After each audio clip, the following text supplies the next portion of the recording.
हमारे लोकतंत्र में अनेक बार परिवर्तन है। हमारी पार्टी की राजनीतिक यात्रा के जीवन में हम तो ज्यादातर वहीं बैठे हैं। बहुत कम समय है कि हम यहाँ बैठे, ज्यादातर तो कांग्रेस पार्टी और उनके साथी ही बैठे। हम भी विपक्ष में रहे, मगर 3 बार लोकसभा के स्पीकर पर अविश्वास का प्रस्ताव आया। भारतीय जनता पार्टी और एनडीए कभी विपक्ष के में रहते हुए लोकसभा स्पीकर पर अविश्वास का प्रस्ताव नहीं लाई।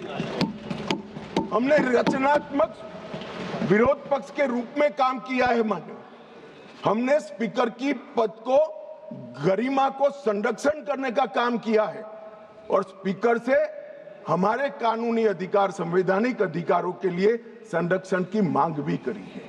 हम कभी भी स्पीकर के सामने अविश्वास का प्रस्ताव लेकर नहीं आए। मान्यवर, अब तक 3 प्रस्ताव आए। 54 में जीवी मावलंकर जी के खिलाफ सोशलिस्ट पार्टी लेकर आई। 66 में सरदार हुकम सिंह जी, जो तत्कालीन लोकसभा के अध्यक्ष है, उसके सामने समाजवादी पार्टी लेकर आई और 87 में श्री बलराम जाखड़ के खिलाफ कम्युनिस्ट पार्टी ऑफ इंडिया लेकर आई। और ये सारे कमोबेश आज किसके साथ बैठे हैं? यूपीए में अंदर है मान्यवर, एक घमंडिया गठबंधन के सदस्य हैं और आज कांग्रेस पार्टी लेकर आई है, सबने समर्थन किया है। कभी भी स्पीकर की निष्ठा पर आशंका नहीं करना चाहिए, ऐसा मेरी पार्टी का बहुत मजबूत और स्ट्रॉन्ग मत है, हमारी मान्यता है। और ये तीनों जो प्रस्ताव थे, ये ध्वनि मत से एक प्रकार से खारिज कर दिए। मान्यवर, आज जब मैं यहाँ खड़ा हुआ हूं तब राजनीतिक आरोप एक भी नहीं करूंगा। करे हुए राजनीतिक आरोपों का जवाब जरूर दूंगा, कस कर दूंगा, परंतु मैं राजनीतिक आरोप एक भी नहीं करूंगा। मान्यवर, हम सब स्पीकर के महत्व को जानते हैं। लोकसभा के अध्यक्ष विधायी न्यायशास्त्र के सर्वोच्च न्यायाधीश होते हैं।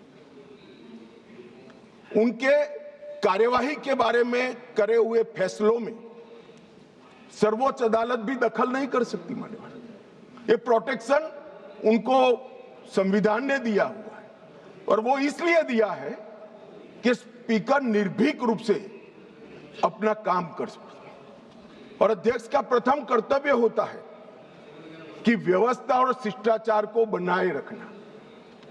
दूसरा कर्तव्य है सभी को मौका देना और न्यायपूर्ण व्यवहार करना।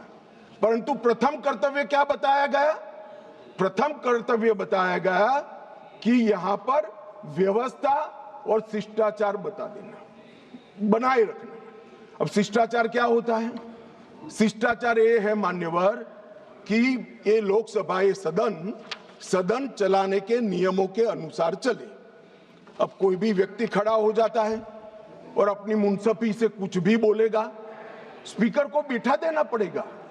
यहां विषय तय होते हैं मान्यवर।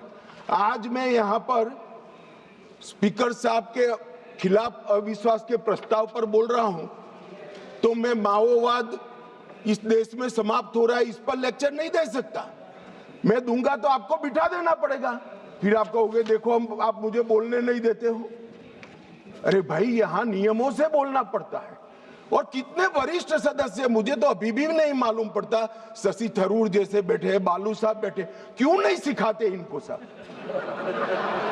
इतना सिखा दे तो ये समस्या का वही समाधान हो जाए मन।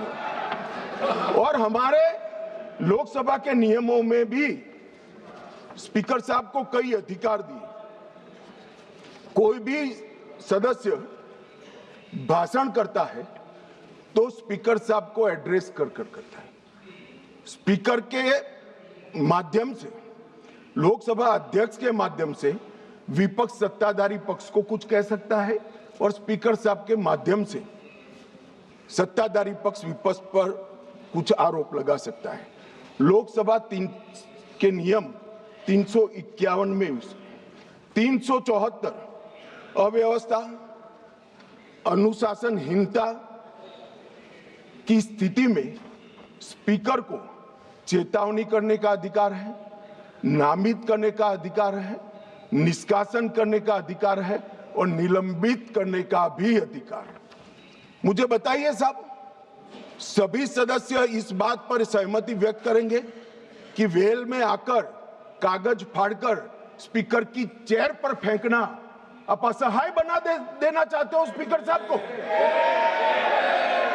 किस प्रकार से सदन चलाएंगे? सदन किस प्रकार से चलाएंगे? टेबल पर नाचते हैं।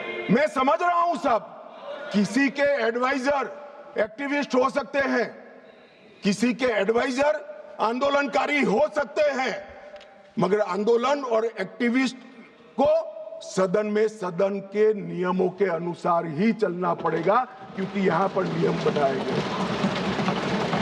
नियम 375 के तहत गंभीर अव्यवस्था की स्थिति में सदन को स्थगित करना होता है।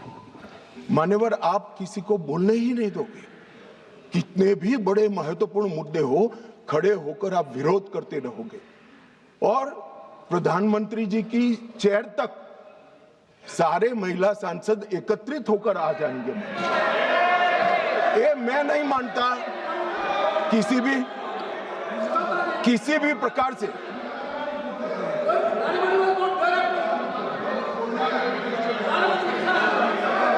प्रधानमंत्री की चेयर होती है भाई।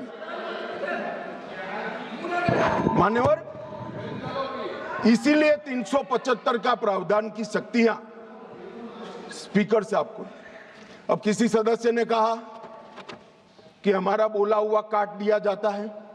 मान्यवर, 380 के अधीन स्पीकर साहब को अधिकार है असंसदीय शब्दों या टिप्पणियों को कार्यवाही से हटाने का अधिकार दिया है। प्रयास तो करना चाहिए कि असंसदीय शब्दों या टिप्पणियों का प्रयोग न हो, मगर कई बार वक्ता लय में कर जाते हैं, कुछ जानबूझकर भी करते हैं। मगर लय में की हुई असंसदीय टिप्पणियां संसद के इतिहास में रखनी चाहिए क्या?